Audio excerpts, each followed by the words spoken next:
Oui, étant donné que l'association a déjà maintenant quelques années de fonctionnement, je pense que c'est important qu'on resitue un peu pourquoi on avait créé cette association. Je ne vais pas rentrer dans les détails, mais rappeler quand même quelques faits marquants pour montrer que on est dans une période très chaude, on peut le dire.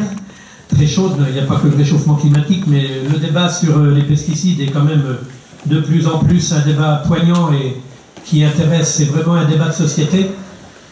C'est pas simplement un conflit ou un débat entre agriculteurs, jardiniers, utilisateurs ou quoi. C'est un problème qui nous concerne tous. C'est un vrai problème de société. Je voudrais juste dire que pourquoi on avait créé cette association Faisons la Manche sans OGM.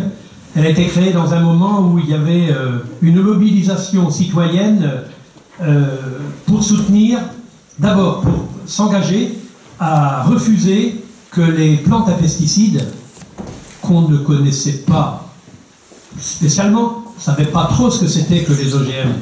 On entendait bien sûr du côté de la science parler d'OGM dans des laboratoires, mais d'essayer de comprendre que des plantes étaient manipulées génétiquement et pouvaient se retrouver dans nos champs, c'est quelque chose qui nous a intrigués. Alors ça a commencé en 97, quand on apprend que dans le Tarn-et-Garonne, il y a dans un silo assez immense des milliers de tonnes de semences de maïs transgéniques.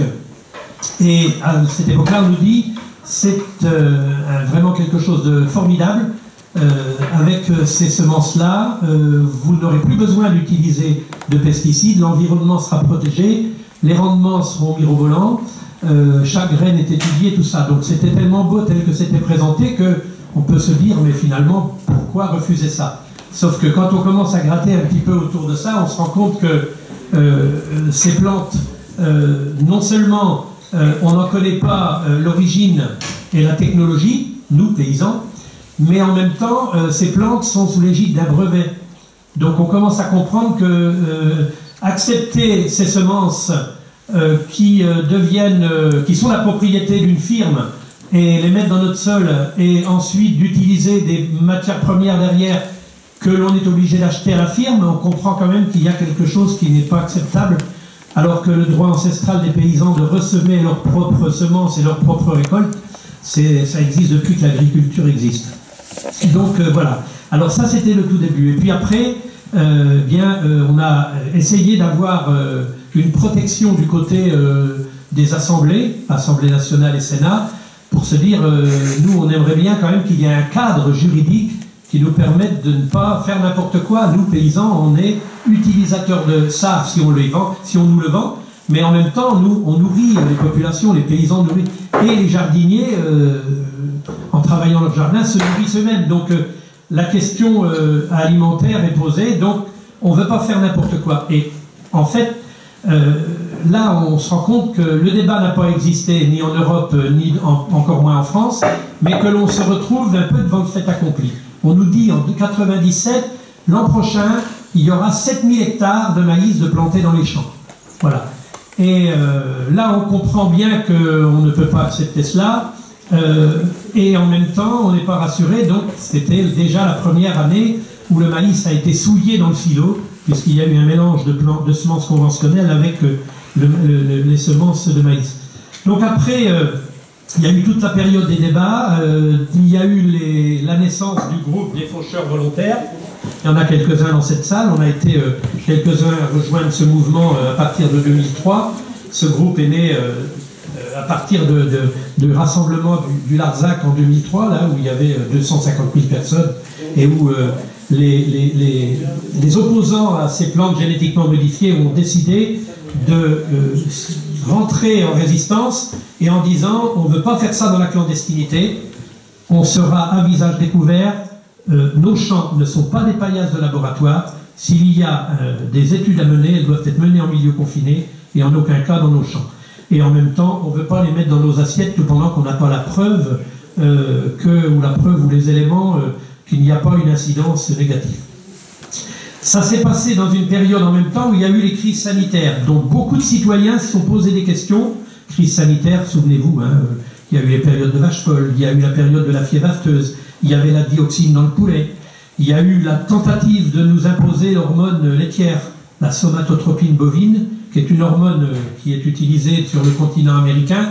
On injecte on fait une piqûre aux vaches tous les 21 jours et avec plus de soja et de protéines, on arrive à faire des croissances de 20 ou 30% de rendement laitier. Ça, c'était l'objectif. Et donc, toutes ces aventures-là que l'on a subies ou que l'on voulait nous faire subir a amené quand même qu'il y ait une prise de conscience citoyenne. Et donc, le mouvement n'a fait que monter pour dire qu'on ne voulait pas laisser ces semences dans les champs, et on ne voulait pas non plus de l'hormone, et on ne voulait pas non plus consommer ces produits dans nos assiettes. Voilà. Alors, les procès sont arrivés, il a fallu se défendre, et il a fallu mobiliser des finances. D'où l'association La Manche sans OGM. À la fois, il y avait deux missions, c'est clair, se dire qu'on refusait les OGM dans la Manche, OGM pesticides, je dis bien, et en même temps, faire la Manche, c'est aller chercher la solidarité. Donc une structure nationale a été reconnue et s'est mise en place qui s'appelait Sans-Gêne, et Sans-Gêne a été une structure qui a récolté des moyens financiers pour permettre de nous défendre.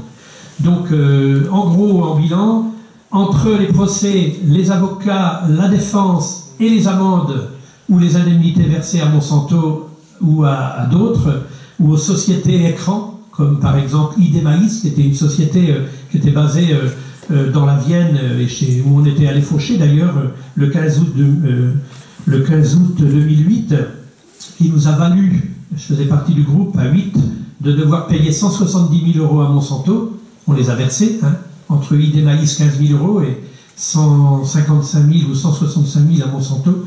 Donc en gros, il a fallu verser autour de 174 ou 175 000 à l'époque. Heureusement qu'il y a eu cette solidarité, sinon il est clair que c'était nos fermes qui étaient saisies pour les paysans qui étaient...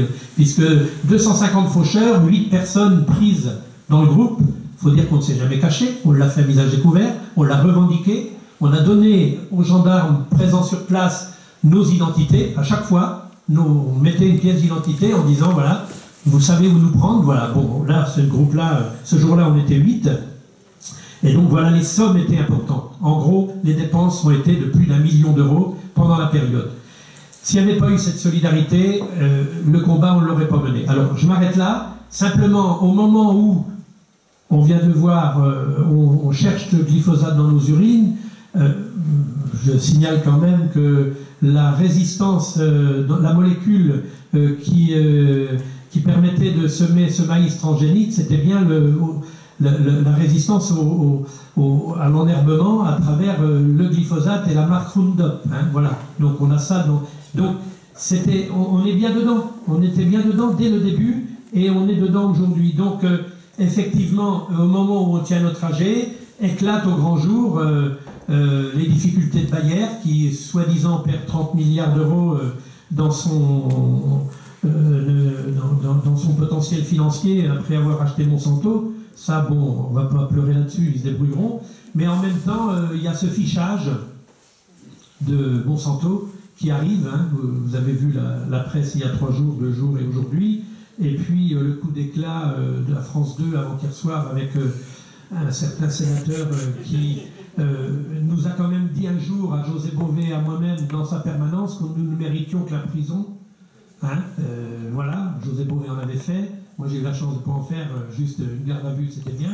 Mais franchement, voilà, aujourd'hui on se retrouve, ça éclate au grand jour. Et au moment où les problèmes de santé arrivent, comme on le sait. Voilà, je m'arrête là, j'étais trop long, je m'excuse. Et c'est pour ça que l'association, elle a pris naissance dans la Manche et elle continuera, puisqu'il y a encore du boulot à faire. Merci.